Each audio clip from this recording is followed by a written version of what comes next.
All right, and moving on with Generations Dreadwing. He is, as you can see, a repaint of the Megatron mold from the first wave of Generations figures, of these IDW figures.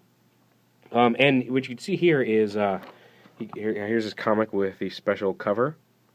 And this is, that's a copy of Robots in Disguise number 17, which is a direct tie-in into the Dark Cybertron arc that's currently going on in the stories. And you want to read that if you want to find out what happens. I don't think they've explained when he became reformatted to be in Megatron's same body, but he does share the same stealth bomber body with a different head as the original Generations Megatron. He's actually he's looking kind of blue on my video, but he's actually kind of a nice purple with so you can see some of the teal and red there underneath. But he's in the G2 Dreadwing color scheme, and what's cool is he's even got on either side of the canopy, he's actually got the G2 Decepticon symbols. So that's a nice little touch. But yeah, really neat. I'm trying to decide if I like him better than Megatron, because he does have that G2. I don't want to say garishness about him, but just that brightness. It's definitely a Generation 2 era color scheme, and a neat little use of the mold. But yeah, I should have focused on that one back it out. Yeah, so he's the stealth bomber again. The original G2 toy came with a smaller jet that docked with him. It was BB and Starscream when it came out over in the Beast Wars. Was it Neo, or was that still part of Second?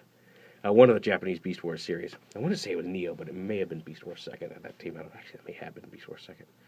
I'll have to go back and look.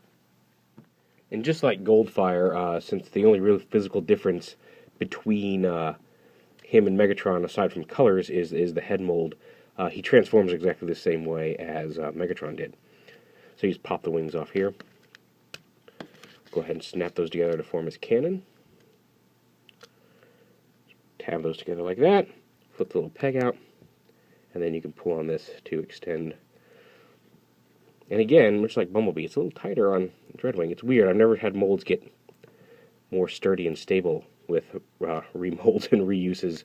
Usually they get a little looser. So yeah, flip that out to form the little cannon. We'll just set that off to the side for right now.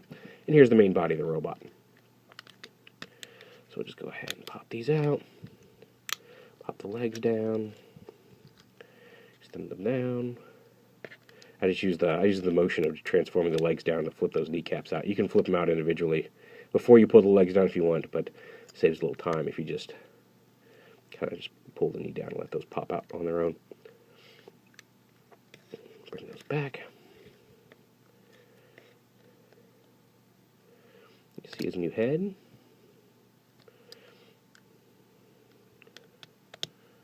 Plug that down. That up and plug it right in there. Make sure that tabs into there. Get them all nice and sturdy.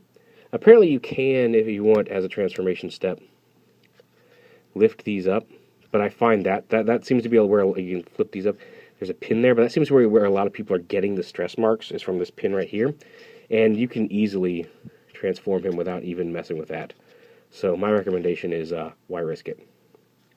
And there is a Dreadwing in robot mode. He does not have his Decepticon symbol here on his chest like Megatron does, but he does still retain those two G2 symbols there on either side of the cockpit.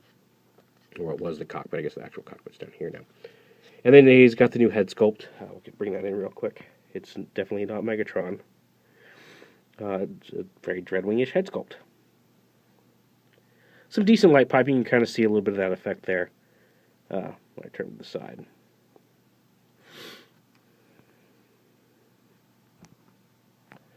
And then just a comparison there with Megatron, the original version of the mold. And I'm really hard-pressed at this point to decide which one of these I like better. Because I loved Megatron's form, excuse me, in the comics when he was in this form. Part of it is because I loved the issue that he appeared in when he first showed up in that Megatron spotlight with Nick Roche, where I thought the characterization was really good in that. I really like this design on Megatron, and you know, it wasn't a form we'd really seen Megatron in before, and I thought it really worked. I thought it really conveyed power, and it was big and huge and awesome looking. And then And then he went back to his, I guess, War Within looking tank mode. We haven't really seen much of him since he reverted back in Robots in Disguise. But again, it fits really well with the G2 Dreadwing over here. So like it's a really nice homage. So I don't really know which one I like better. I really do like Megatron. I think Megatron may edge it out still a little bit for me, just because I love that Megatron head sculpt on the first figure. But this one's still a really nice pickup, especially if you have a thing for the G2 figures or Dreadwing in particular. This is a really nice nice homage to that older figure, and just a really nice figure overall. It doesn't hurt that it's from a mold that I really liked from the first wave as well. But yeah, it's really neat, very cool, and there he is. There is G2 Dreadwing. Let's see if we can't get a little focus on his face there. I don't know why it's not coming out. He's perfectly visible on to my naked eye, but on the camera he just does not want to show up. Let's show off his face one last time. There we go.